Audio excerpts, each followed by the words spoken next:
This has led to the scarcity in the areas of medical infrastructure, inclusive of life-saving drugs, oxygen concentrators, and many more things. Thereof, members of Juris Jura and Legi Rhythms have initiated this workshop with the blessings of Ma'am Ira Majid to contribute towards a noble cause. The details of contribution shall be shared with each of the participants.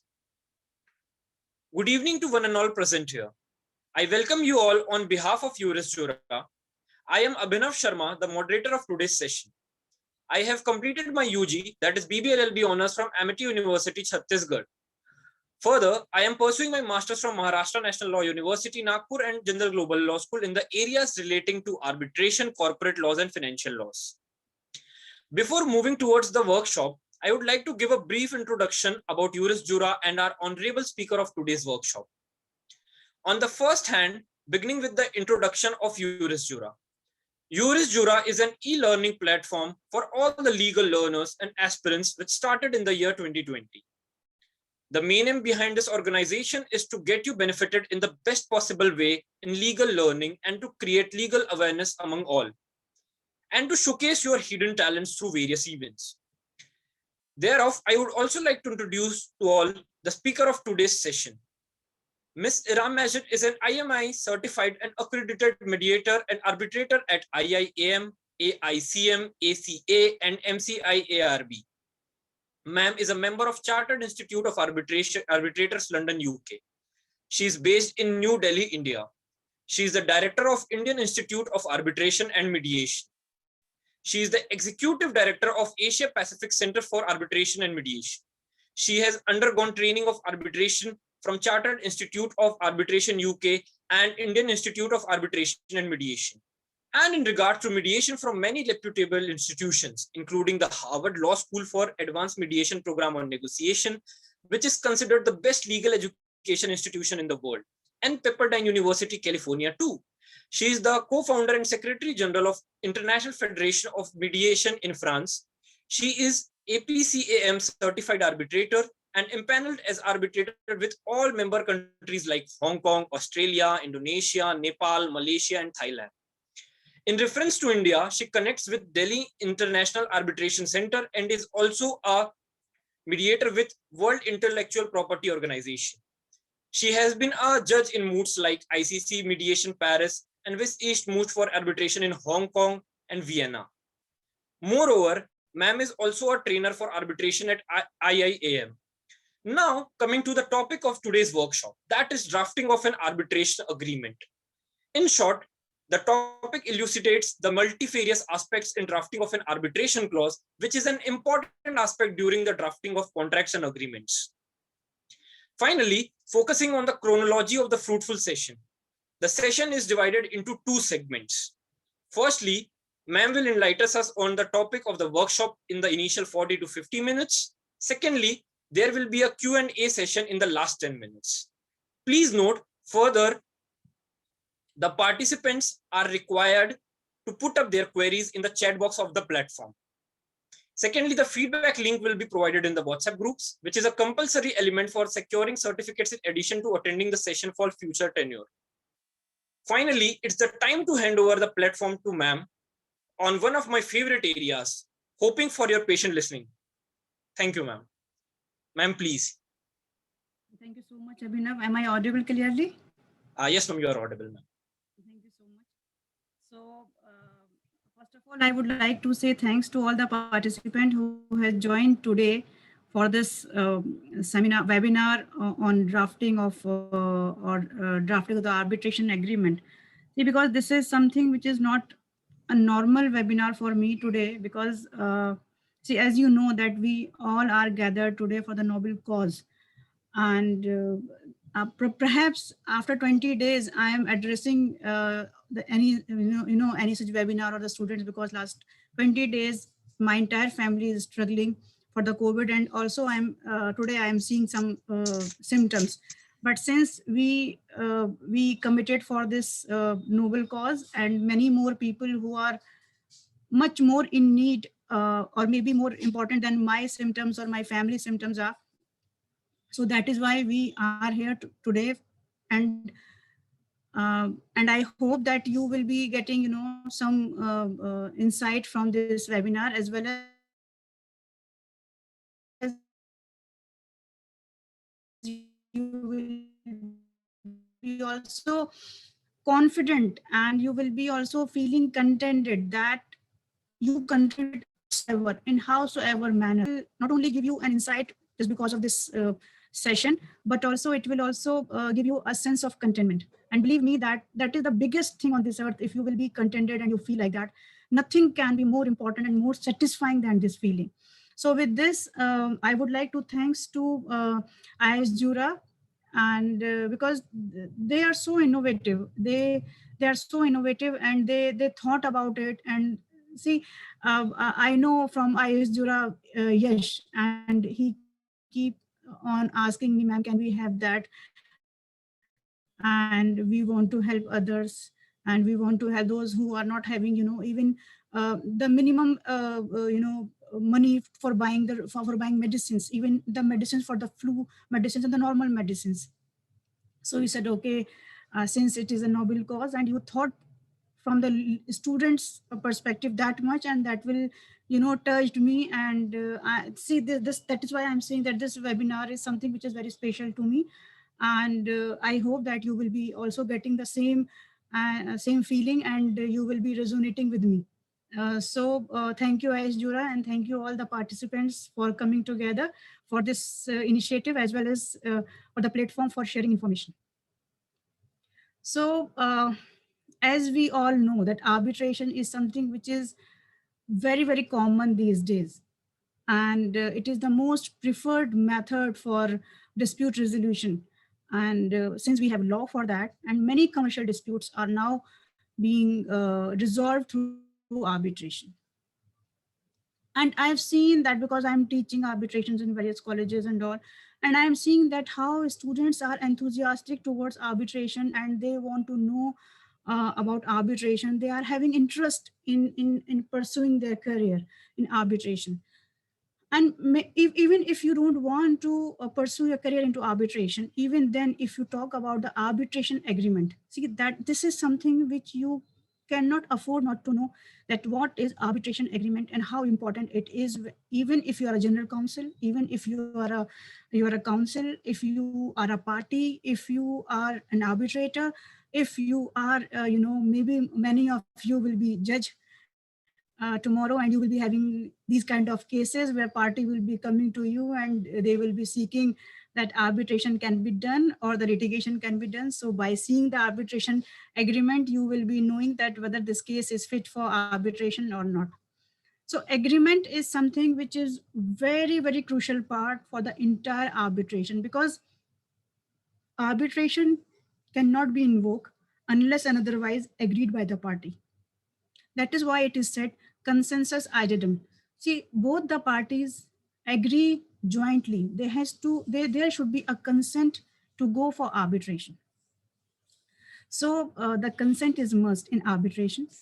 And before going into that, how to draft the arbitration clause and what are the importance of arbitration clause and what is the scope of it, I would like to tell you that, see, why it is important to have this clause into your dispute resolution clause, or have a very conclusive or in a detailed clause. Why? See, because when any contract happens between the parties, at that time, they are into very good relationships. Very good relationship. They agree to each and everything. And generally, I have seen the clause, dispute resolution clause, that they only mention two lines, that if any dispute arises, the jurisdiction will be so and so place. This is the main practice for the contract drafting, main practice. And many councils, they don't pay heed to the dispute resolution clause. So first of all, what is the importance? Why we have to give an importance to that clause? Because the time when the parties are entering into a contract, either it is a government contract, either it is a quasi-government contract, or either it is any private contract, the parties' relationship at that time is very, very healthy and very good. But the problem arises when there is a dispute. At the time of dispute, it is very difficult for them to agree on anything. And suppose if there is a very ill drafted clause for the dispute resolution, or for any dispute arises for that time, if that is an ill drafted contract, ill drafted agreement, then it will be very difficult for both the parties to agree or at any point of time for anything. Either it is for the appointment of arbitrator, either it is for invoking arbitration, or either it is going for mediation, on whatever it is. So that is why we need to understand that once the dispute arises, it's very difficult to resolve it. So for securing or safeguarding your dispute, you need to provide the walls and the protection of clause. And that is why the clause is very important. And being the counsel, it is your duty to safeguard, provide that, that wall to your client, that so that they feel protected, that yes, my counsel was so intelligent that at the time of drafting this contract, when I was entering into this contract, he had all these things in his mind, which provided me today a very protective way to resolving my disputes. And disputes is, we all know it happens anytime. We cannot avoid it. So, and generally, this clause is been seen in entire contract. See, in any contract, there is an indemnity point. There may be some other liability points. So similarly, there is a clause for the dispute clause, and we generally see or look into this dispute clause when there is a dispute. So there you need to understand that we need to see and check the clause before there is a dispute.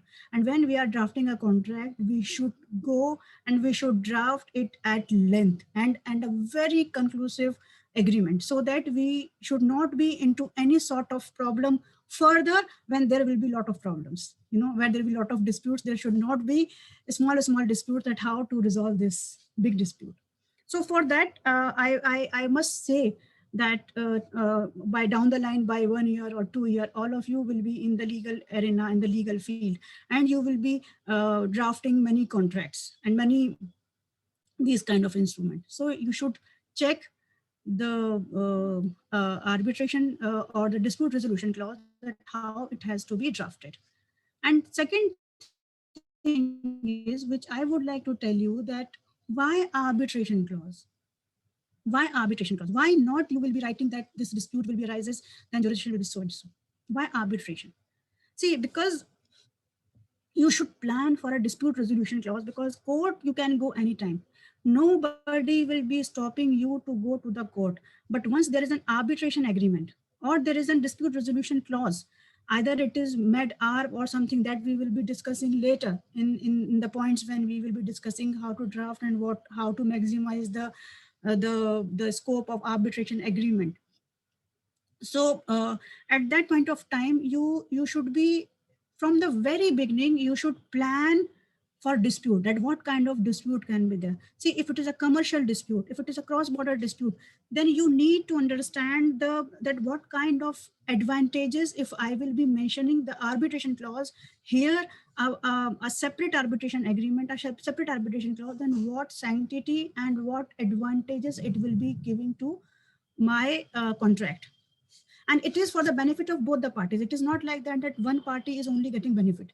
Both the parties are getting benefit. See, suppose if it is a cross-border dispute, if it is a commercial dispute, if it is a domestic dispute, then the commercial certainty are there. If you will be drafting a clause and where you will be mentioning about the arbitration, because arbitration itself is having a flow that we will be discussed. So it gives you a commercial certainty, it gives you maximum benefit, and it increased the predictability, because in the court you don't know that what will happen and how you will be going, how to set the entire things. So you don't have any predictions. But in arbitration, there is a certainty of prediction.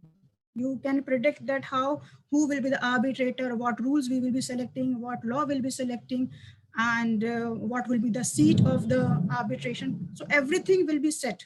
You need not to worry. So it is a very predicted form of dispute mechanism.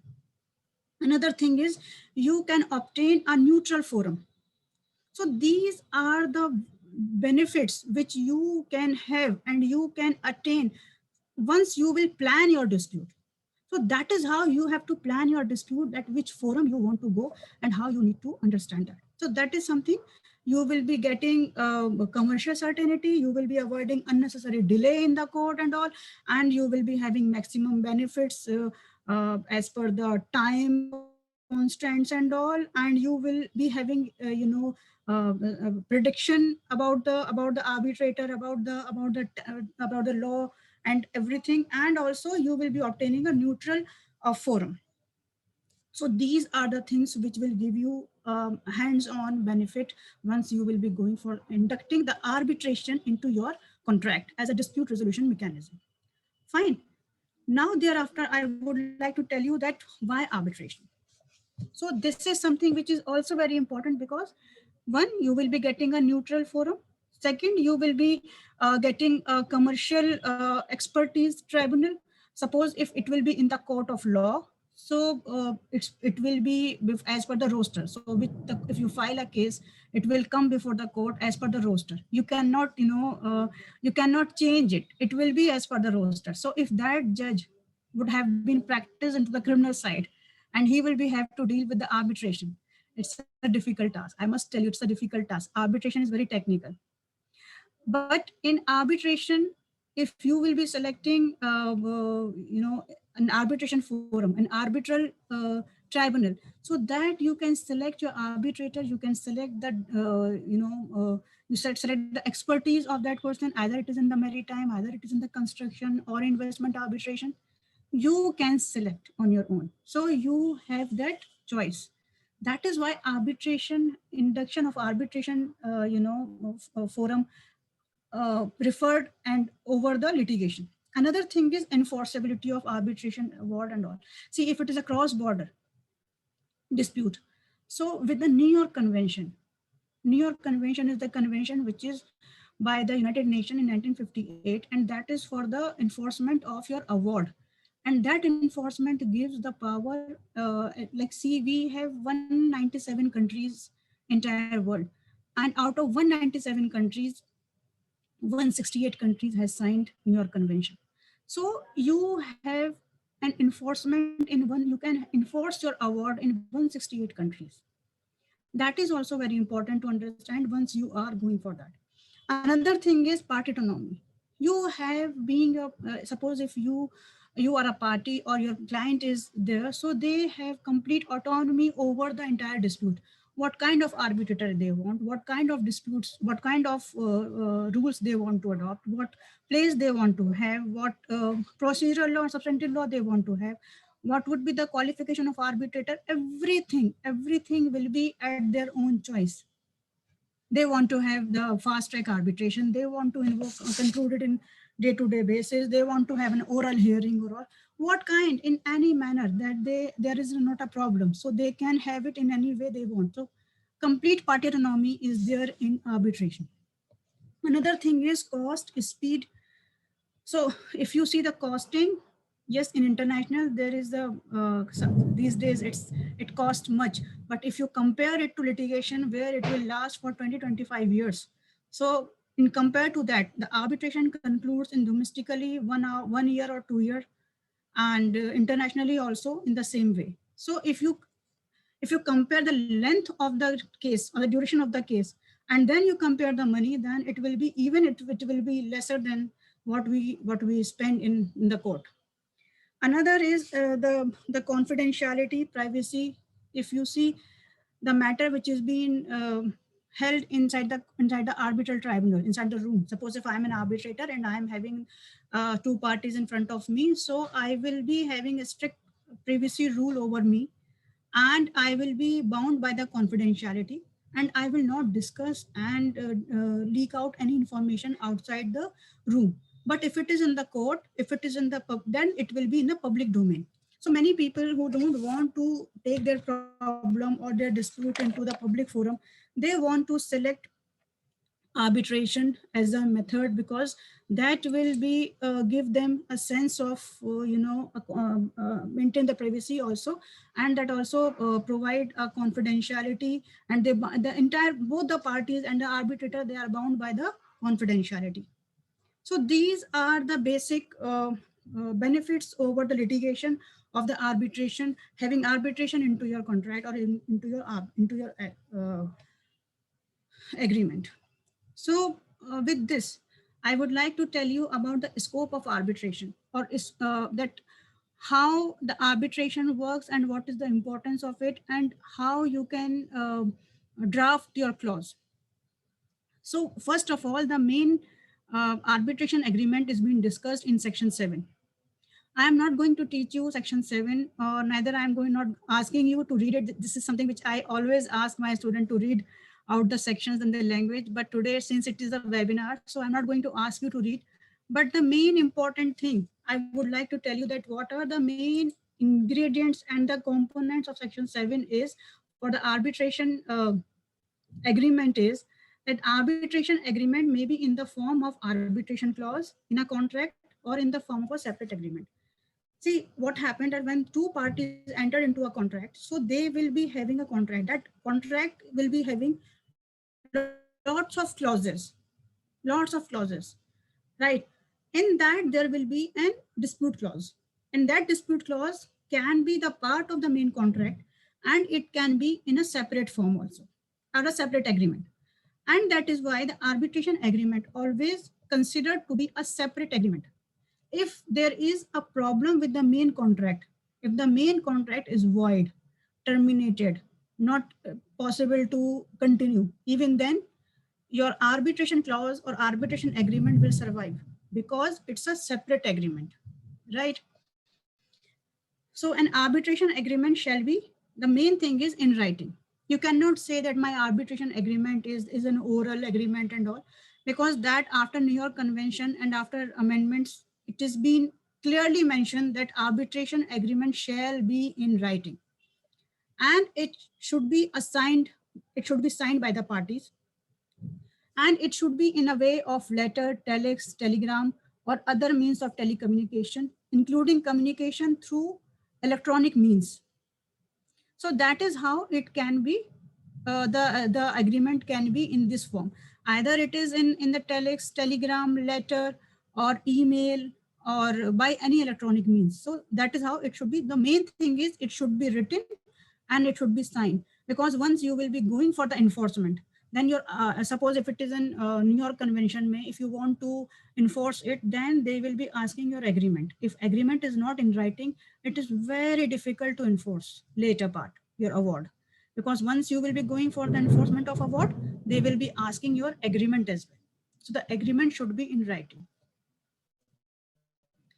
And thereafter, now let's come to the many of you may be having the question that at what stage we can make an arbitration agreement and how we can do it. So there are three possibilities of making an arbitration agreement. At the time of entering into a contract, if suppose A and B, they are two parties and they are entering into a contract, so they anticipate that there will be a dispute. At that point of time, they can have that clause of arbitration into it. So it can be at that point of time. Second thing is, if at all they fail to stipulate that but there is a dispute arises and both the parties agrees, yes, we could go for the arbitration. Then at that time also it can be done. So second thing is when the dispute actually arises. Second thing, that is also possible. And third thing is when the dispute is taken to the court of law. If suppose one party is taking a dispute to the court and other parties is also joined and they said, I want to go for the arbitration, then the court can send the matter to the arbitration. So there are the three possibilities at the three stages where the arbitration agreement can be made. At the time of the making the contract, if that you fail, then at the time when the actual dispute arises, that you fail, then at the time when the dispute is taken to the court. So all three stages you can have the arbitration agreement. So now let's come to the arbitration agreement. if suppose if I say that I want to have an agreement, so what all the basic things you can write in your chat box as well, that what all the things you feel that are of important when you A and B will be having a dispute. Suppose A and B will be having a dispute. So what they will be thinking and what they will be feeling in their mind, that we need to safeguard these things, and what according to you, what should be they include into it. Pritish said jurisdiction. Very good. Pritish said jurisdiction. Yeah.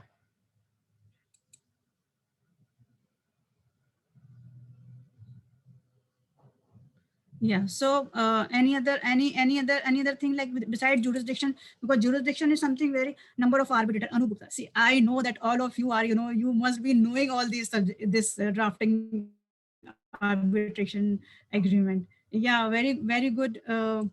Anup. Yeah, number of arbitrator. Yeah. Anything else? Language with it said language. Yeah, language of arbitration or language of arguments, it's the same language of arbitration. Yeah. Tejasvi is also there, agreed to go for arbitration. Yeah, so yeah, Khushi, seat. Yeah, seat is come into the jurisdiction. We will be taking one by one. Lakshmikant, seat and venue. Yeah, seat and venue is the very confusing thing, and uh, lot of cases are there for that. Yukta, rules and law. Yes, very good governing laws and the choices of law that we will be discussed. The choice of law. Yeah.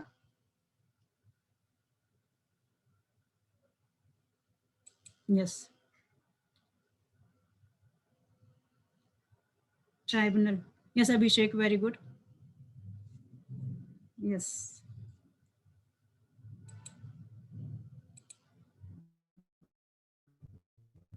So let me take you to one thing. Like once we will be talking about the arbitration agreement and all.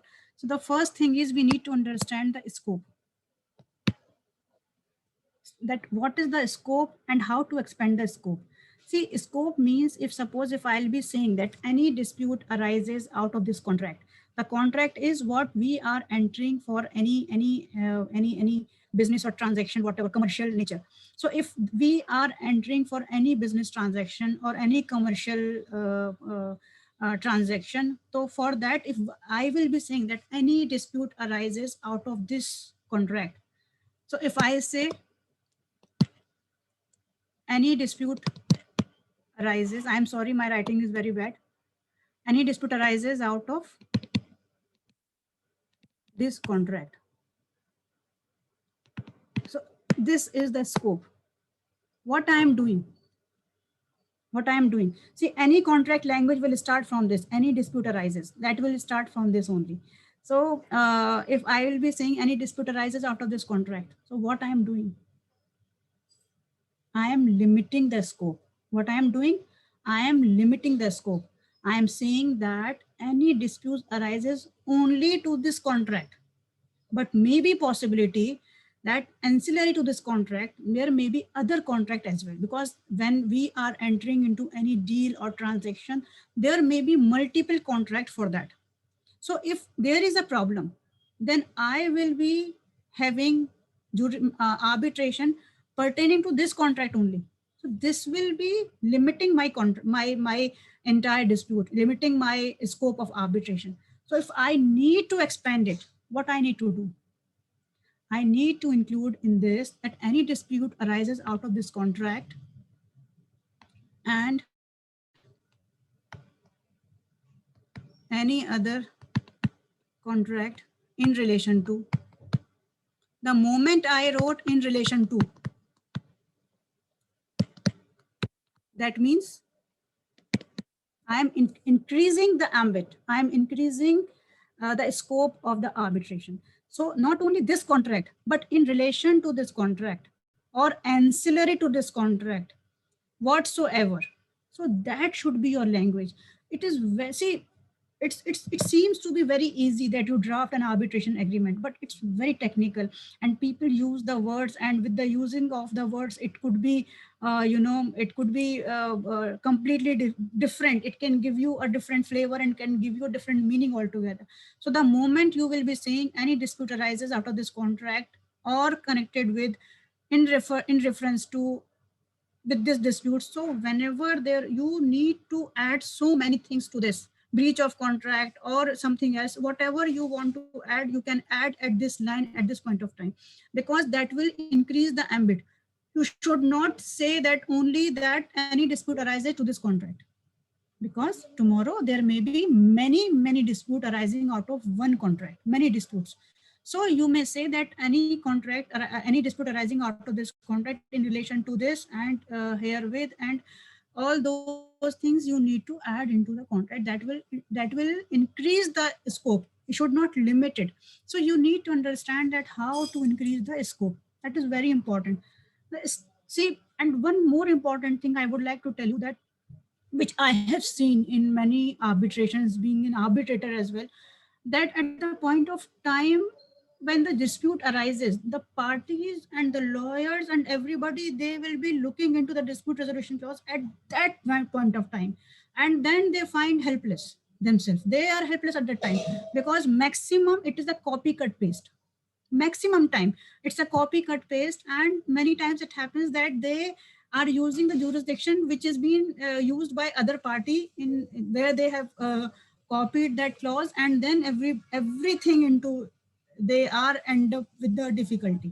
So tomorrow when you will be practicing, so you should not be into this, you should not do it, you should not commit this mistake. This should not be cut copy paste. There should not be any shortcut for this. Don't do that, because that, and everybody will understand. If it is a copy cut paste, you will understand that if it is a standard contract of international nature or it is domestic nature, of which clause, everything will be very clear to the persons who will be vetting it or who will be seeing the dispute clause. So always believe that whatever the best thing applicable at that point of time, anticipated for that very dispute, you should give your client that thing. You should not be a copy cut paste. So standard arbitration clause are very broad and are intended to cover all the dispute. You should include all the disputes arising out of the business agreement. And also arbitration agreement enables a company to structure the dispute resolution process to meet its needs. So further, the mode and the process of arbitration can also be agreed between the parties prior to the dispute. So that is a very good thing. If you agree at that point of time, it should not be second and third point, which I discussed at the stages at when the dispute actually arises or when you go to the court. So it is always beneficial for your client and for the other party's client that it should be decided at the very beginning. So the following thing you need to consider, you need to understand once you will be drafting an agreement. So one first thing is, which many of you have answered, about the seat, venue, or jurisdiction. So the first thing is jurisdiction. So what do you mean by this? If anybody can tell me seat and venue. Anybody knows about the difference between the seat and venue?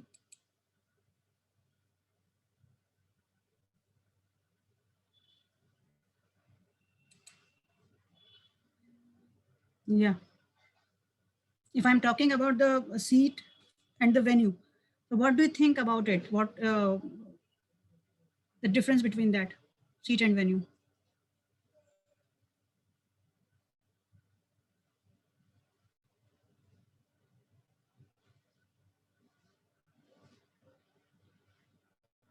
Yeah.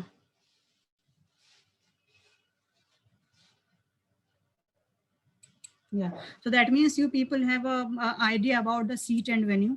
So let me take you about the seat and venue. So, but before that, what I want to tell you that what we will be needing to understand seat and venue, and thereafter choice of law, thereafter procedure, this rules applicable, thereafter languages, choosing the arbitrator, and maximizing the advantage of dispute resolution. These are all the things which we will be seeing today. So first we will be coming to the seat and venue. If you look at the entire arbitration act, so they have not discussed anywhere about the seat. They used place. So if you see the section 20, the section 20 language, it itself says place. So but we can interpret from different clauses that what to mean by seat and what to mean by venue. The seat is the most crucial and important aspect once you are drafting the agreement and this clause. Why? Because the seat is the legal venue of the arbitration, and that is the place to which the arbitration is legally connected, and where the jurisdiction of the courts supervising and rendering interim protection are located. So that is why it is most important, because the award is deemed to be made by the seat, and it is considered that, I'll tell you in the very layman's language, that the award is the baby of the seat where it is being made, and all the laws applicable, the laws, procedural laws will be applicable on that baby, that is an award, will be the law where it is being made, the seated, where it is being seated. So before that, what is the difference between the seat and venue, I would like to tell you that why it is important to select the seat and a good seat. See, because once we are at the time of the seat, suppose when award is made, see, suppose there is a dispute, A and B is having a dispute, and they choose India as a seat. Similarly, B and C and D is also have a dispute, and they select the seat Singapore. Both the cases, they said that we will be doing under, let's say IAM, or let's say under CIAC or APCAM, whatever the same, ICC, let's say ICC. A and B also concluded in ICC in 9 months, and C and D also concluded in 9 months in under the rule of ICC. Now thereafter, they want to, one party, either B or in second case, the another party, they have an objection on that award, and one party went for challenging that award. At the time of the challenge this award, the India, where A and B selected India took 3 years, and C and D, they took only 2 months to decide on finality of the award. So which seat is more appropriate according to you for the enforcement purposes? Which seat? The seat of A and B, or the seat of C and D? Singapore. Yes, very good. See, that is what I'm saying, that the seat has attached a lot of value. Why? Once the arbitration is conducted into a particular seat, in a particular jurisdiction, arbitration is considered to be the baby of that jurisdiction. And once the arbitration is concluded, award is in your hand. And if you, one party want to challenge that award, if one party wants to enforce that award, then you should be it should be very clear to you that which seat or which country has an pro arbitration laws, pro arbitration procedural laws. So that is how you should select your seat. So I am talking about not seat and venue at this point of time, but I am telling you that how to choose the seat and how to select the seat.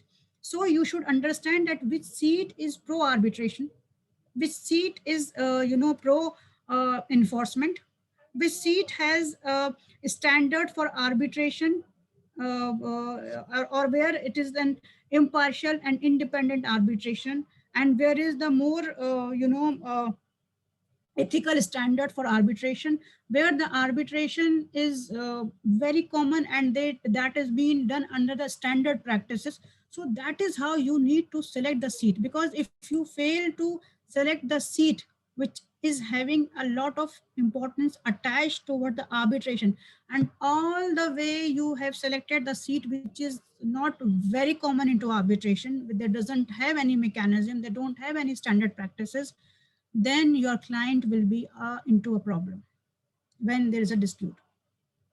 So that is how you need to select the seat very wisely, because it attached lot of sanctity to it. This is a small example which I told you. And if you see, so Krishna has asked how seat and venue will affect the domestic arbitration in India. That we will be discussing, because once we will be completing that, how to select the seat. So you need to understand that you select the seat of any country. If it is an international arbitration, that which country is more towards arbitration, which is more pro arbitration, you need to select that country. And that is why we are fail as an Indian to be selected as a seat, because in India there are a lot of court interference. So you need to select the seat where there is a less interference of the court in that country. India, even the people, they don't want to go for the Indian seat, because after the Indian and the domestic arbitration, the award is being concluded. Thereafter, it will take many years to even to final. And unless it will be final, you cannot go for the enforcement. So if you see the Vedanta judgment, and there are many judgments, in those judgments, the Kuala Lumpur were the seat, and it has been enforced in India, and enforcement is being done in no time. Why? Because the challenge was made in Malaysia, and it was decided as early as possible. Suppose if it would have been the case in India, the challenges would have never been decided as effectively what has been done in Malaysia, because Malaysia is now a very upcoming seat for arbitration. So that is how we need to understand the importance of the seat. Now let's come to the differences between the seat and venue. That what is seat and what is venue. So seat is your what you call the physical jurisdiction, right? And venue is where you meet, where you keep on meeting for hearing. Suppose if I am sitting here and I am doing arbitration in this place, and that will be my final place for the arbitration. And if I am going to Hong Kong to for one hearing, then Dubai another hearing and all, so that will be the venue.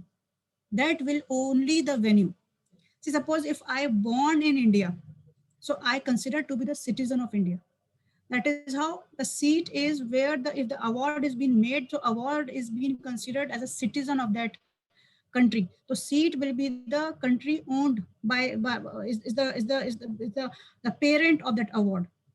Or venue will be if I will be migrating to many places for education, for work and all, so those will be the venue. So that is how seat will be the one, and completely uh, uh,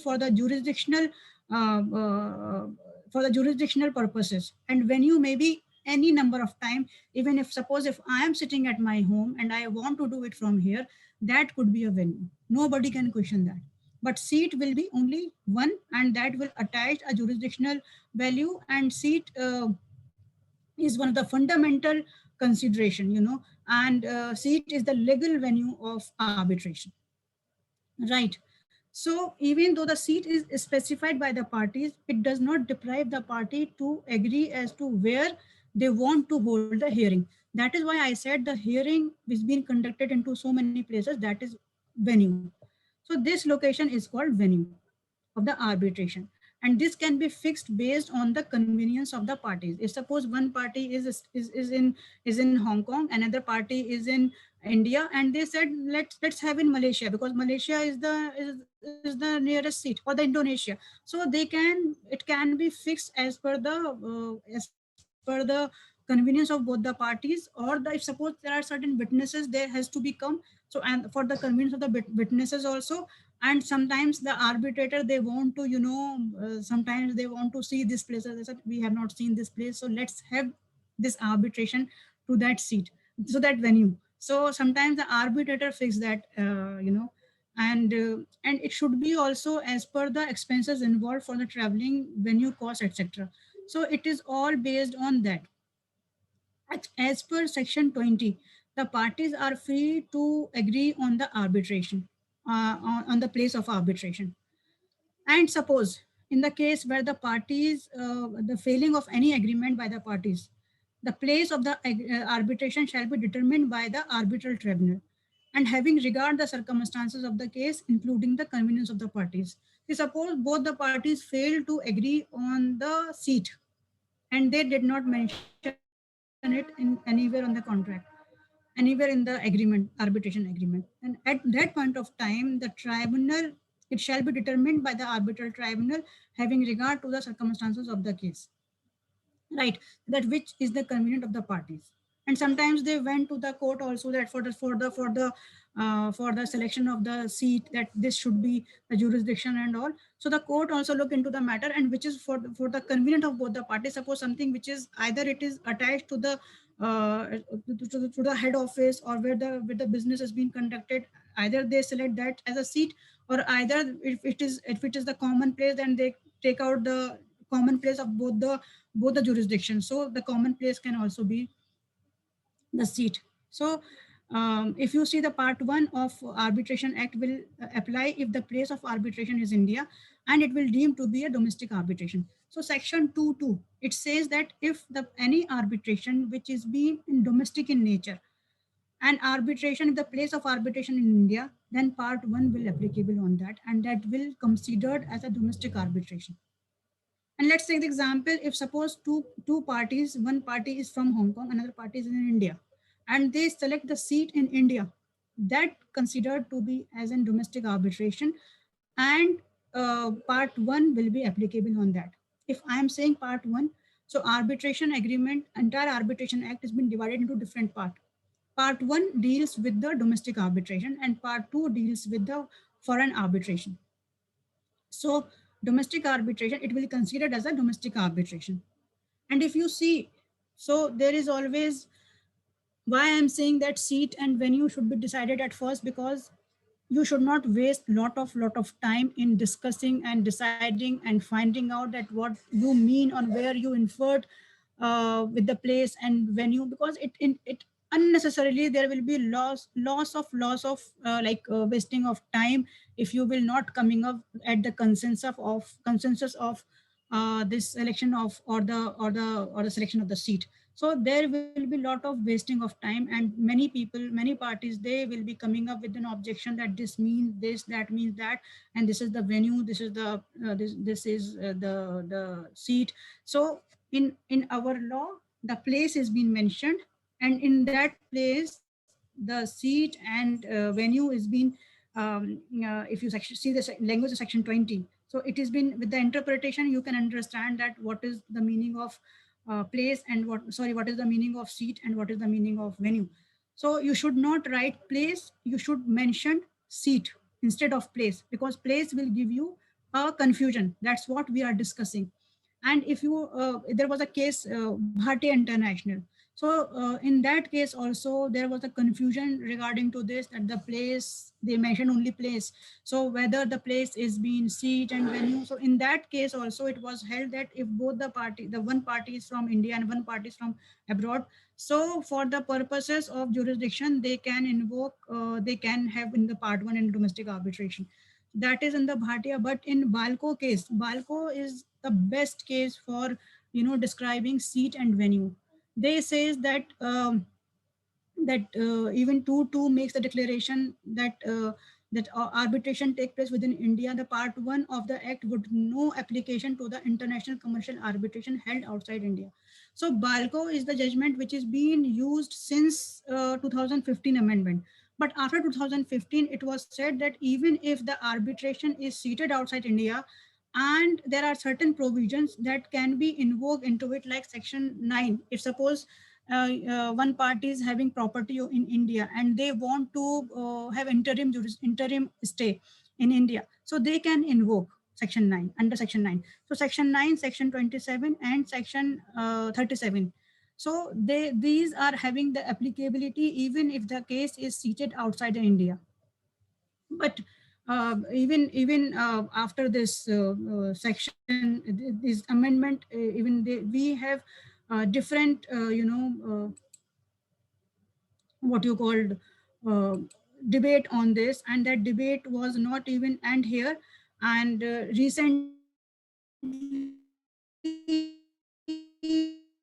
we have a case, BG Soma case. BG Soma case, where the entire controversy is being am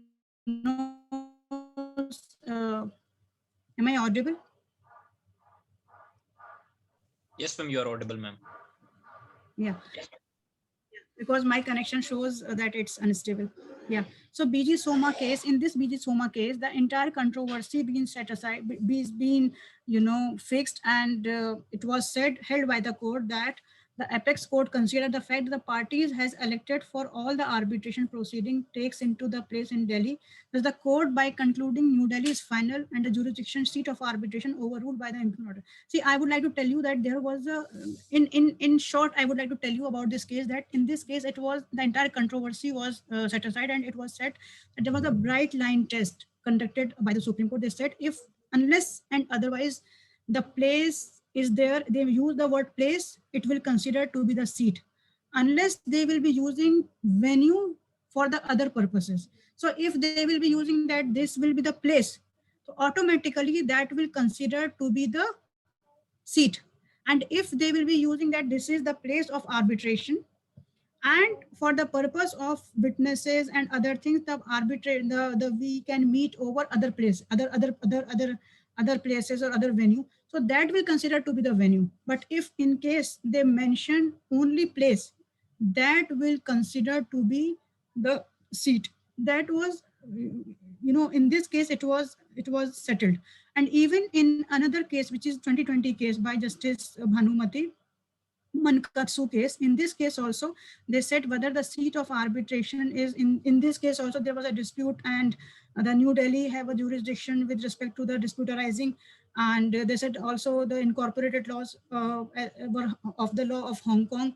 So the fact of the circumstances in respect of the question was that the seat versus venue. This is also the case where it was the seat versus venue, and it was held that the seat will be the seat of the Hong Kong, because if it is mentioned and the place and where it will not be, and venue is not being mentioned, or you have not mentioned that the parties will be meeting for any other purposes here and there, and you singly mentioned about the place, so that will be considered as a seat. So that is how the Justice Bhanumati has mentioned that in that case, the place was mentioned as in Hong Kong. So they said that the place considered to be the seat and you have to go to the Hong Kong.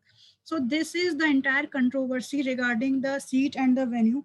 And but you should not confuse, because today we are not discussing about the seat and venue intricacies, because it's a very, very long discussion. But what I am saying, that once you will be drafting the contract, you should be very clear that you should mention about the seat, because without that it will be a great difficulty for you, because you will be wasting a lot of money, lot of time in finding out that what is the venue and what is the seat. And if you meant to use the seat here, and then but you meant to use the venue over here and all, so the parties who are into who want to take the advantage of that dispute, they can take it to any level. They can take to any level. So that is how I want to tell you that you should be very specifically mentioned about the seat in your contract when you will be mentioning it. And also you should, once you will be selecting the seat, I told you that what you need to look at, you should look at that what is the how the interference of the court in that country is. It is maximum or minimum, or no interference. That will over that. If you come to the choice of law. So the second thing is choice of law. Yeah, the second thing is the choice of law. So why the choice of law is important, why seat is important, and the controversy is seat and venue, because in India it is not mentioned what is seat and venue. Only place word is mentioned in section 20. So that is why the entire controversy is there.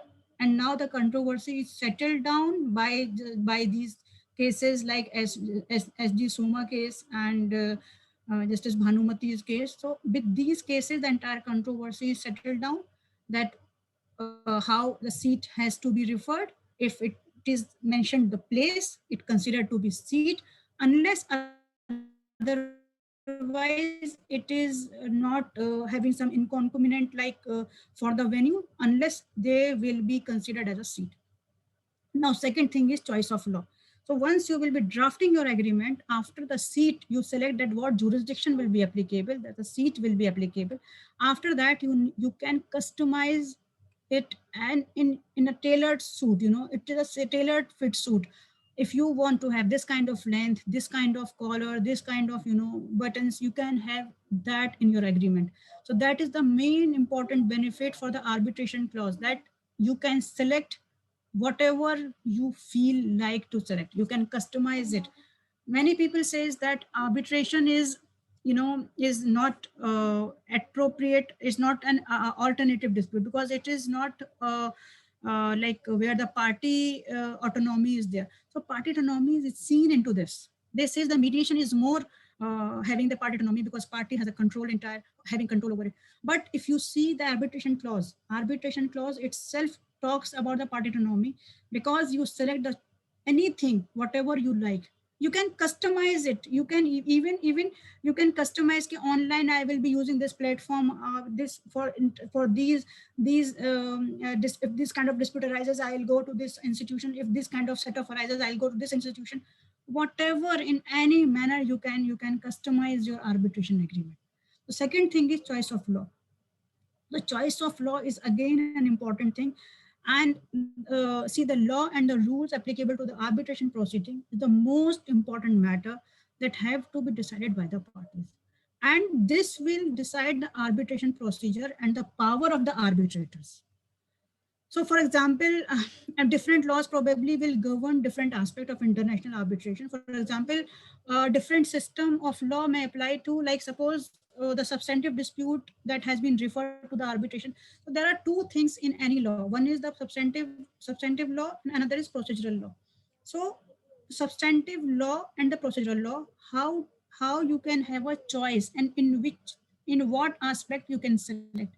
So if it is a substantive law, if it is substantive law, then you can select, because substantive law means you have a choice that you can select substantive law of that country.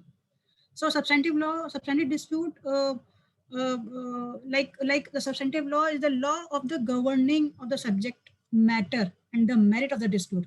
Suppose the merit and the subject matter of the dispute. So it described that the applicable law, governing law, or the law of contract. So in most jurisdictions, the parties are free to choose that law will applicable.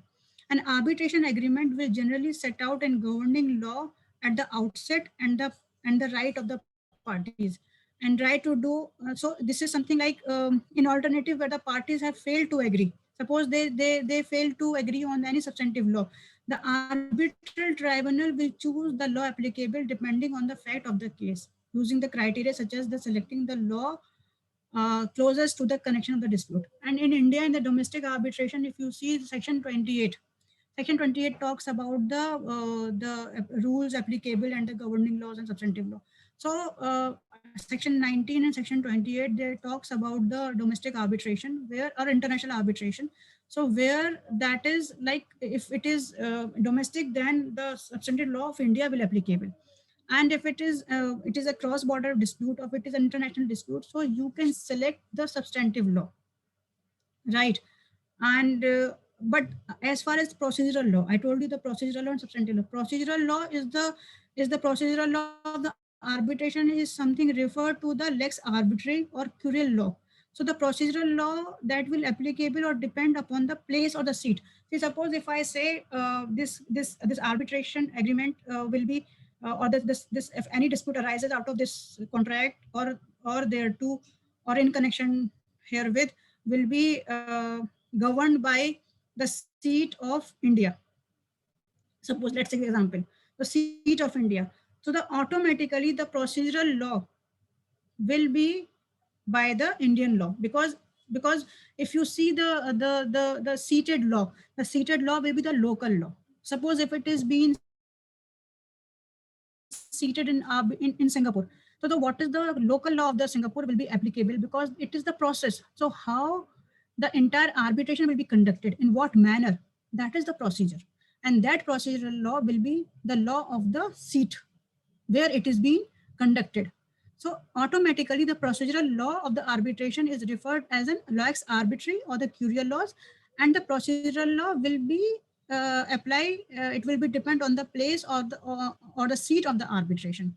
And the procedural law determines to the what extent the local court will involved in the process. For example, if any formalities to be complied with, the extent to which the arbitration agreement exclude the court jurisdiction, how much autonomy and discretion the parties having in choosing the arbitral procedure, what support the court will be giving, like support means appointing of this like summoning the witnesses and all like that, and whether the decision of the arbitral tribunal can be appealed, in what manner, in what time scale.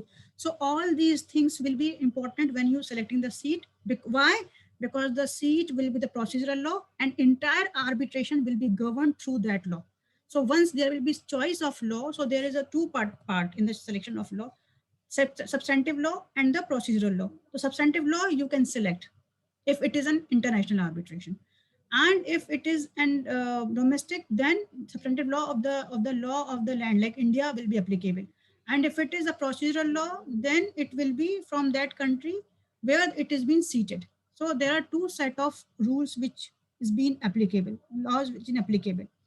And the procedural law applicable will in most cases be the domestic arbitration law. This is what I told you. Another thing is rules. The rules is also very important. If you talk about, see, that IAM rules, you take about the SIAC rules, ICC rules, there are many organizations internationally and domestically which have different rules. Right. So the impact of the procedural law of the seat of arbitration may be much reduced. However, the arbitration uses a set of institutional rules. So if suppose you say my entire dispute will be governed by IAM or by ICC. So the entire rules, whatever the rules will be there for the case management, for the admin support, for the confidentiality purposes, for the privacy methods, for the selection of arbitrator, everything will be governed by that rules. And that rules will be, you know, will give you the entire way how to proceed your arbitration. And it is always says that, I want to tell you one more important thing, that the rules and the procedural law should be in consonance. Suppose the procedural law says something else and the rules say something completely opposite, then there will be a lot of fight that which will be applicable. The rules, I should go by the rules or I should go by the procedural law. Suppose procedural law says that the fee of the arbitrator will be fixed, and the rule says the fee of arbitrator will be like this, and they give a schedule. So which I will follow, the rules or the procedural law? Definitely I'll be, because the procedural law is the most important thing which will be prevail. In that case, then the rules will be completely taking me to the different direction. So that is how there should be the selection of the rules and seat is should be in consonance, right? So there so the and the rules is like what is the importance of rules, and also rules is the like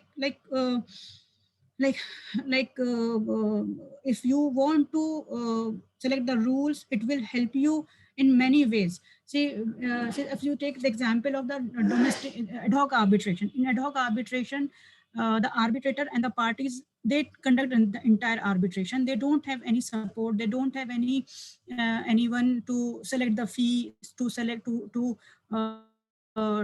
complete all the formalities, filing and costing and everything. But if you see the institutional part, so the institutional part, they will provide you the online platform as well. They will take care of each and everything, and that is how you should select the rules. And if you are doing international arbitration, so that is I must say that is must that you should do under certain rules, because that will be having a standard criteria. And here I would like to tell you one more thing, that arbitration practice is not a domestic practice, it is an international practice, and it is a global. And you need to understand the international criteria, and you should be understanding the uniform pattern. So the rules will give you the uniformity. Whatever the party's country, which originated from any country, whatever another party originated from any country, whatever the nationality of the arbitrator, but uniform, the rules will give them uniformity. They have to act in the same manner. They have to do whatever the rule suggests, irrespective of all three people's jurisdiction, all these three people's, origination and whatever it is. But if rules will be set, then you have to go with the rules. You have to abide by the rules. So that is also very important. And another thing after rules is language. That what language? So the language is, again, the arbitration should state the language which it be conducted in the arbitration. And mainly if we talk about the Indian arbitration, the English language has been is very convenient, and whatever the language is convenient. Otherwise the party can select and choose their own language which is being they want to use in the conducting the arbitration. So language is something, why it is important, because sometimes see, my one case was in China, and we were completely lost, because when my client used to go to China, and he said that the arbitrator also Chinese and other parties also Chinese. He said, I'm failed to understand what they are saying and what they are talking. And even in spite of that, he was having one Chinese translator, which who was used to translate him in English. Even that, he was not having trust into it. And when he got an award, it was only one word award, that award dismissed, that claim dismissed. Then he said that look at the award, it says only claim dismissed, one or two line award. So they said that look what happened in the China. So you don't know that how and what will happen if you will not be able to select the language. So, and at the time of dispute, it is very difficult to select. So before any dispute arises in the contract, we should also mention about the language. So far what we have discussed about the seat and venue, jurisdiction, you need to mention. You need to mention the choices of law. You need to mention the rules applicable, under which rule you want to do it, and the language, what language you want to use for conducting the arbitration. Another thing is choosing the arbitrators. See, this is again a very important thing, because see, contracting parties can also control the number of appointments. See, first, one of the again important thing is, I want to tell you that if there is a selection of arbitrators, so you need to understand, always there will be odd arbitrators. There will not be even arbitrator. So either there will be one arbitrator, that is called the sole arbitrator, or there will be three arbitrators, right? So how the three arbitrators will be selected? Suppose one party A and one party B, they both will select the arbitrator. Party A select one arbitrator, party B select one arbitrator, and these two arbitrators will select the third arbitrator. So this is something which is the rule. So for selecting the three arbitral panel. So that is how it is very important. But if you are, uh, if you are, I'm so sorry, I think my laptop is getting this, some problem. Uh,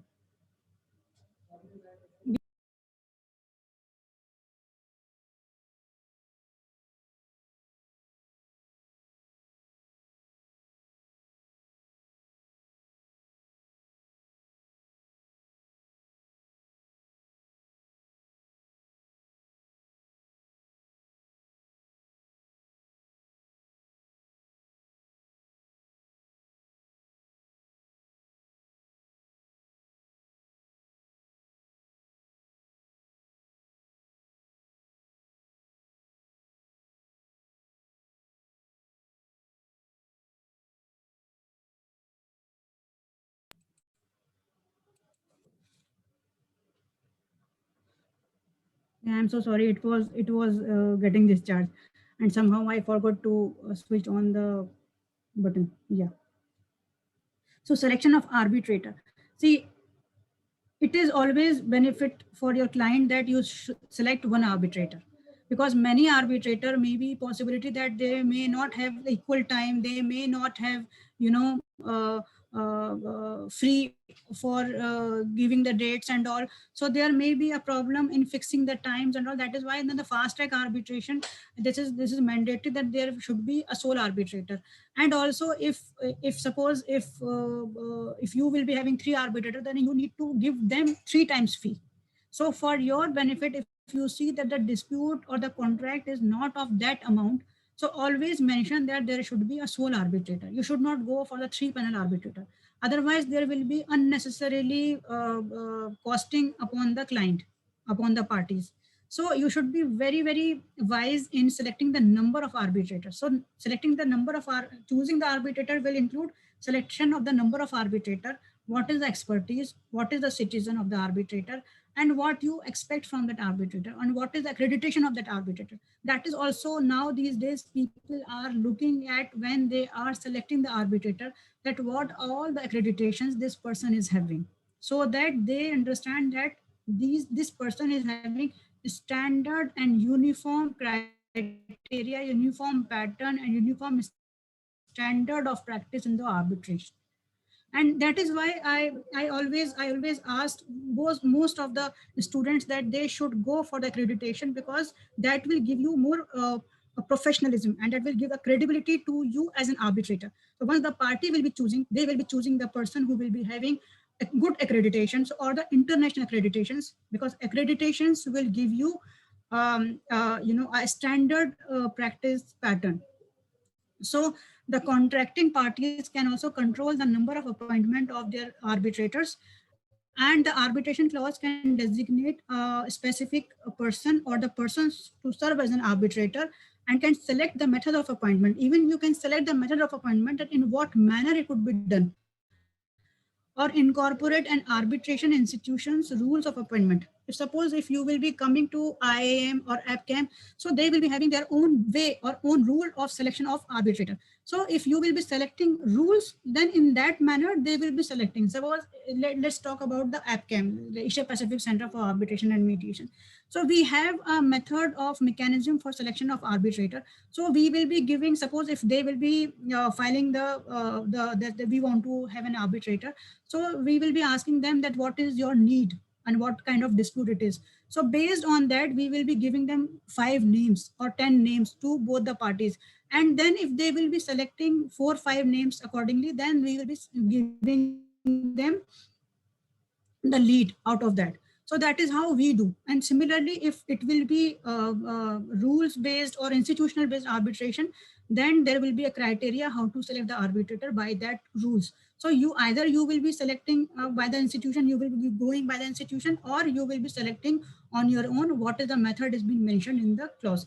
So always I always suggest that it should be an institutional based, so that your headache will be over, and you will be writing that I want this the arbitrator from this jurisdiction, from this uh, expertise, or from this country, and this much of arbitrators. So that will be the headache of the entire institution. They will be taking care of it.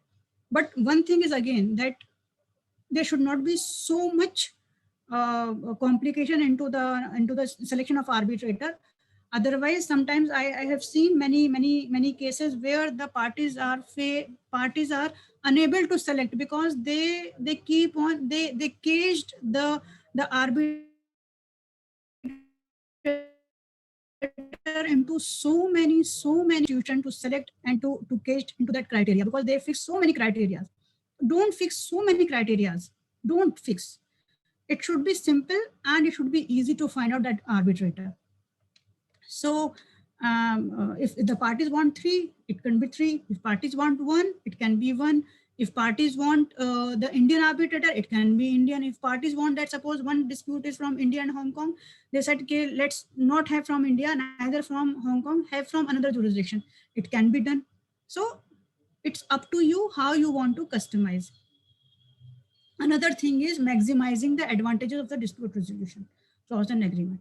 How you can maximize the dispute resolution clause and agreement. See, I told you that many times it is a copy cut paste. So it should not be. It should not be, because which it can be turned into a disaster. So if you want to maximize the benefits of the dispute resolution clause, can you tell me in chat box that what do you think that in what manner you can maximize the advantage?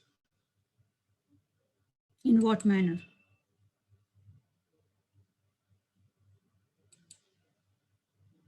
Any clue? See, don't feel that we are judging anybody and all.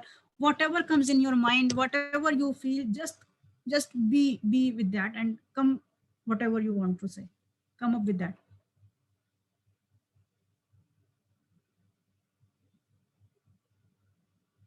Yukta. Okay, Yukta, I think you see, Yukta, your answer is not considered here because you have attended my previous classes. Yeah. So see, suppose arbitration gives you a window for conducting an arbitration. How you can maximize it, how you can expand the advantages of it. See, advantages of it can be done.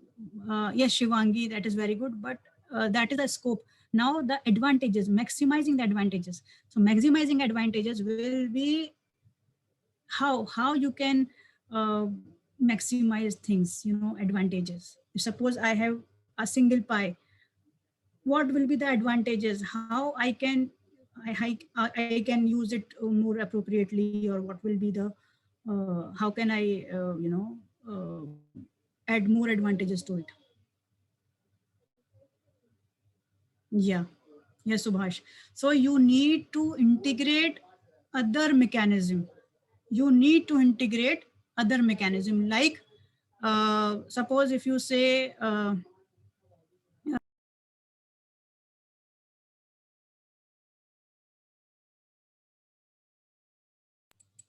I'm sorry, I do not know why. Yeah. So how to maximize the effect, how to maximize the advantages by integrating different dispute resolution process to it. See, because arbitration is only an arbitration, and if whatever you will be doing with the arbitration till the end, you will be using the process. But if you want to maximize the benefit, you can add on mediation to it. If you will be adding mediation to it, may be possible the dispute which is yes can and very good, so the dispute which you will be getting the fruit in 1 or 2 years by arbitration, by integrating mediation into that system, you may get it done in no time. In no time. Suppose if it is an arbitration, see, many in my cases it is being done.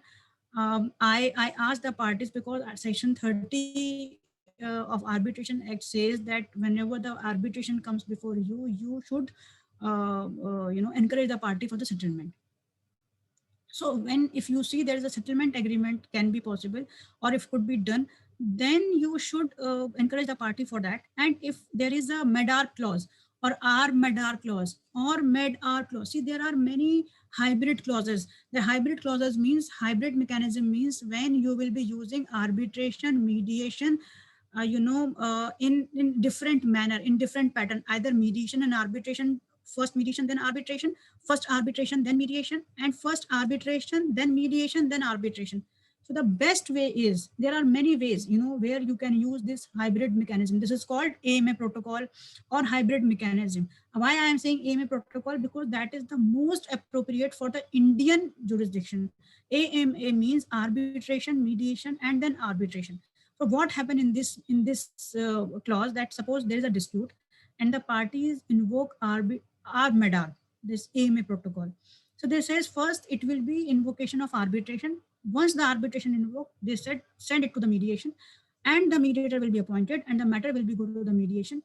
Within 4 or 5 days, the mediation will be done, and they will be having a settlement agreement, and that settlement agreement can be converted as a consent award, as an, because they will come to the arbitration, because it's AMA, R med R. So arbitration, mediation, and arbitration. So after invocation of arbitration, they will be going for the mediation, settlement happens, and then come back to the arbitration for getting that award into an consent award, because that is enforceable.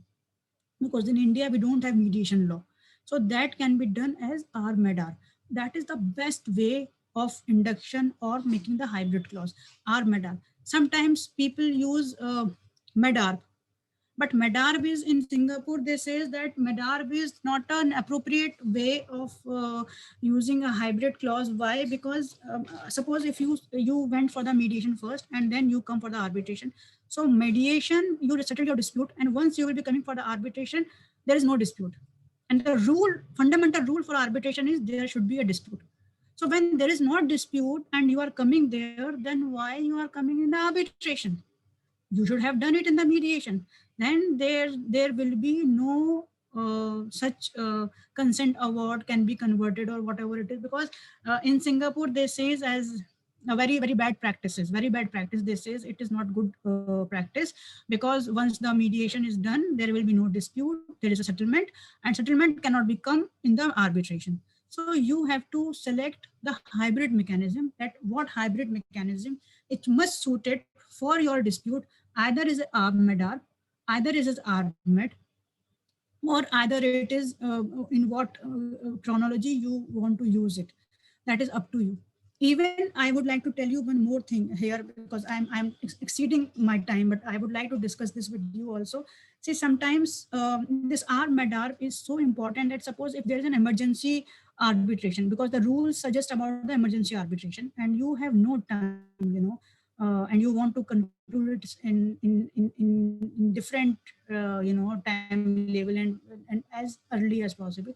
So you can invoke an emergency arbitration. Emergency arbitrator is appointed in 9 days, and 4 5 days you will complete as a mediation, and then you go back to the by the time there will be the constitution of the main arbitrator, and you can conduct it that you can take your settlement agreement there and you can get it done.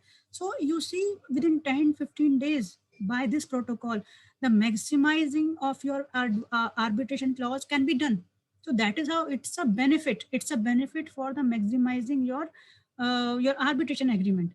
So suppose if there will be no window at all, you are not having any mediation window into it or at all, then it may take lot of years if it is an international arbitration, because in international it's not time bound, time is not fixed. Time is fixed only in domestic arbitration. So that is how you can put a cap over your timings in international arbitration. And after the Singapore Convention, it's become these protocols is taking place and become very common. Even in pandemic, I have seen that in pandemic two things has become very common. First is the fast track arbitration. Fast track arbitration, because it is being conducted in 6 months, and 6 months plus 3 months if both the parties want. So in 6 months it will be conducted. So and this hybrid mechanism, these two practices has been evolved too much in pandemic. So if you want to add on to this, if you are tomorrow, whenever you will be drafting any clause for the arbitration, don't forget to have a MEDAR or R-MEDAR clause. Why? And one more thing. See, if it is an investment arbitration or say investment dispute, in investment arbitration, I have seen the clauses which has been drafted by Cedar institutions and other institutions. See, they have 6 months cooling off period. They give automatically 6 months cooling off period, and that period will be exhausted in the mediation. So first they will be exhausting their time for the mediation, then they will be coming for the arbitration. And maximum time, the investment mediation, investment disputes, the mediation is the best way to resolve your dispute in investment when it is investor state or investment mediations or disputes. So that is how there are 3 4 things which I discussed today. So when you will be as a lawyer on the behalf of your client, you are drafting any agreement, that agreement will be first of all with a part of main contract. So there will be a main contract for which, suppose Pritish is there and Ayush is there. Suppose Pritish and Ayush is having a deal, a contractual deal between them, and they are entering into a tender or whatever it is. It is whatever the nature. It is a tender of any road construction or whatever it is. So they will be entering. So in that contract there will be many clauses, like the clauses of responsibility, indemnity, and penalty, and then dispute resolution clause. That dispute resolution clause, you can have a separate agreement, what I have discussed today, or you can have a one big good para over there. And whatever it is, it will not consider the same and one, but otherwise, rather than having this in the same contract, it will be having a separate identity or the separate identification. That is called the doctrine of separability. So the main contract, if it is at all not able to perform, if it is terminated, it is bad, null and void, your contract, your agreement, arbitration agreement will survive because it is separate part. It is not the main contract. It is the separate contract considered to be the separate contract. So once you will be entering into a contract and it has a dispute resolution clause, it seems to be that you are entering into two contracts at the same time. One is the agreement to dispute, how to resolve your dispute, and second is the main contract. Though it will be the part of the main contract, even then it will be considered to be a separate entity, and it will be not affected by the main contract. It will exist on its own, right? So in that contract, that is a separate part of contract of your agreement. If you want to invoke an arbitration into it, you're planning that, oh, arbitration is having a lot of benefits, arbitration is having this benefit, arbitration is having this, so I want to invoke an arbitration clause. So if you are invoking arbitration clause, then it will be having these main component. And what are those main component? Number one is seat and venue. Number two is choice of law, which law you want to invoke, rules, right, language, number of arbitrator, and what mechanism, like what hybrid clause you want to go for. Beside this, I told you that you can have it institutional or you can have it ad hoc. But advantages of institutional is manifold because you will be having a admin support, you will be having the case manager, you will be avoiding fee problem, you will be avoiding hassles of appointment of arbitrator, and even so forth. Even the filing process and everything will be very smooth in institution arbitration. Though institution arbitration is not as that common so far I am witnessing that we are into ad hoc arbitration, into a lot of ad hoc arbitration practice. Now I've been appointed in many cases from Delhi International Arbitration Center as an arbitrator, and I must say that that is a very good institution and they are doing their work diligently.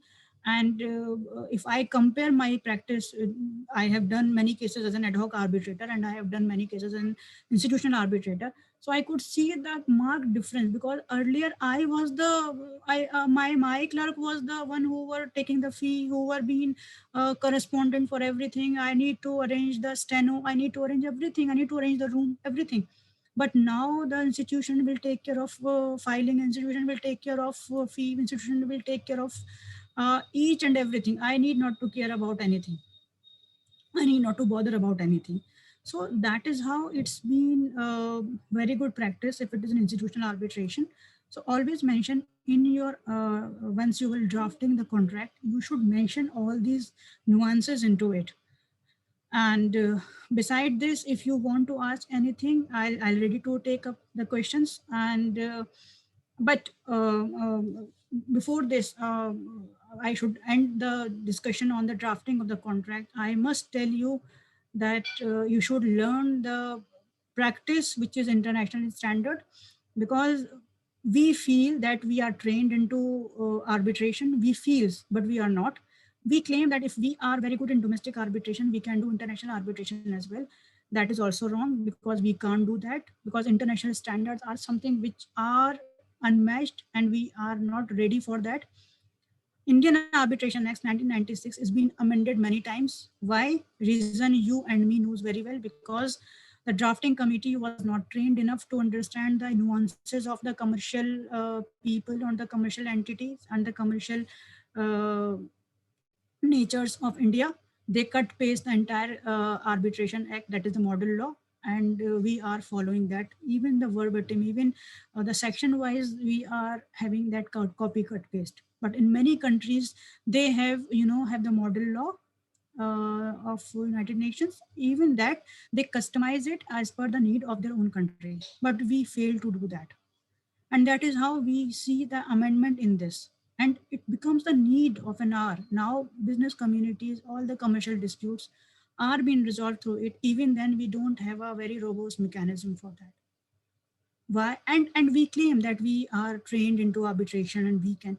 See, if I ask anybody to draft an arbitration award, that is being of international criteria, international pattern or standard. It's very difficult. It's very, very difficult. So you people are young budding and you people are budding lawyers, and tomorrow you will be having the command of entire legal fraternity in your hand. So you should be having equipped with the practices which is standard in nature. See, many people says what Iram are saying. She see it is very difficult to having the match the standard practices because domestically it is different, internationally it is different. See, I am not saying that you should not understand the nuances of domestic practice, but at the same time you should learn the international practice as well, because it's a global profession. It's a global profession. You cannot say that no, I want to be understand first domestic, then I will be understanding the international. Simultaneously you can do that, no problem into it, no problem. So many people, they often misunderstand and they say no, domestically it is different. And see, then that is why 1958 we have a New York Convention, and after New York Convention, the India should have been the hub of institutional arbitration, but we are failed. Why? Because we are not ready to match the international standard. How many of us have accreditations understanding that what accreditation should be good for us? How many of us is having that understanding? Why? Because the people who are on the top, they don't have accreditations, and that is why they don't tell you. They don't tell you. They will not tell you that, see, this is important, because they themselves don't have. And by doing practices, by giving lectures and all, they feel that that is the only thing. No, that is not the thing which you should do. You should match the international criteria, uniform pattern, standardized pattern, and you should understand that how to write the award, how to write the clauses, how to draft an agreement which is being internationally accepted. You should learn that. See, this webinar is for 45-50 minutes. Otherwise, on the drafting of arbitration, it may take 3-4 hours to draft and to tell you discussions and all. And in my classes where I give the training, I think Sushanta is one of the person to whom I have trained for 3 days of arbitration training. I have given him. So there we give the, even with the students, I conduct classes for weekend classes with the students that are free of cost. I think Yukta is one of them and Yash is one of them. So they must know that I gave this assignment to draft a arbitration clause. So once you will be practicing on your own, then you will be knowing that what I told you today, then it will be more clear to you, because it will be clear to you more with an assignment. So if you want to understand it, because you have given 1 hour or 2 hours for this, if you want to understand it more, please do it. I know I may not be able to see it and correct it tomorrow, but you should draft yourself an arbitration clause and look into it, and then compare it with any institution arbitration clause, that what in an institution, how they have a arbitration or dispute resolution clause. Then you come as LCIA has a dispute clause, and other institutions is having their own dispute clause. So that way you will be able to understand that how much you learned today and what I told you, because it's not theoretical, it's more about the practical. Maybe some things may not be clear to you, but once you will on your own will draft an agreement, and once you will be drafting only one para, then it will be more clear to you, and I can assist you in that, in ascertaining that paragraph also, if I'm available on LinkedIn. And if you will be going to IS Jura, they will be providing, if you want to give them your assignment, I can check and I can send back to you. If you will be sending it to IS Jura, I can do that much help, that if you will be drafting an arbitration clause, I can check and I can revert you back on that. Maybe it may take time, like in some cases I'll be in one week or two week, I can check and I can get back to you for that. Over to you, Abhinav. Thank you, ma'am, for this fruitful session. With your permission, can we move towards the Q&A session? I'm seeing only 1 or 2 questions which you have not been answered, or which are something different from our session. So can I ask these questions, ma'am? Yes. Ma'am, we'll be dealing with 3 questions at a maximum due to the shortage of time, and further maximum questions have already been dealt by you, ma'am, in this session. Ma'am, the first question. Abhinav, you can also ask them to write the question in the email address, and that mail is forwarded so that Yes, ma'am. The unanswered questions by participants can be put up on the official email ID of Juris Jura itself. The first question is from Lakshmi Kant. What will be the scenario and will be the applicable law if both the parties mutually agree to change the seat in between of the contract, ma'am, when the contract has come into force? then they need to put an addendum and they need to conclude it there. They need to see both the parties, if they want, they can do that, but they need to write a clear, again, they need to enter into a separate thing for that. Okay, ma'am. Thank you, ma'am. Ma'am, the second question is from Yashashvi. What is the effect of an arbitration clause inserted after the main contracts have come into force? That is, whether it will be prospective in nature or retrospective in nature. See, dispute always been into in future course of time. So if at that point of time you fail to understand that or you fail to have a dispute resolution clause or the long arbitration agreement, that so you at later stage of time you will be entering into that contract, and if suppose if there are other contract as well, suppose not only one contract, others contract as well, and you two people will be having other transactions or other deals, you can write in that one contract and it should be signed by both the parties, and it will be considered as a part of that contract, and it will be having the same effect as if it were made earlier point of time. Okay, ma'am. Thank you, ma'am. The last question is from Stuti Agrawal. That is, whether can reliefs be sought against a party that is a third party who is not a part of the arbitration agreement? Sorry? Ma'am, the third question is from Stuti. She's asking whether any reliefs can be sought by third party who are not the party to the agreement, ma'am. See, first of all, who is not the party to agreement, you cannot call him in arbitration. First of all, this is the basic rule.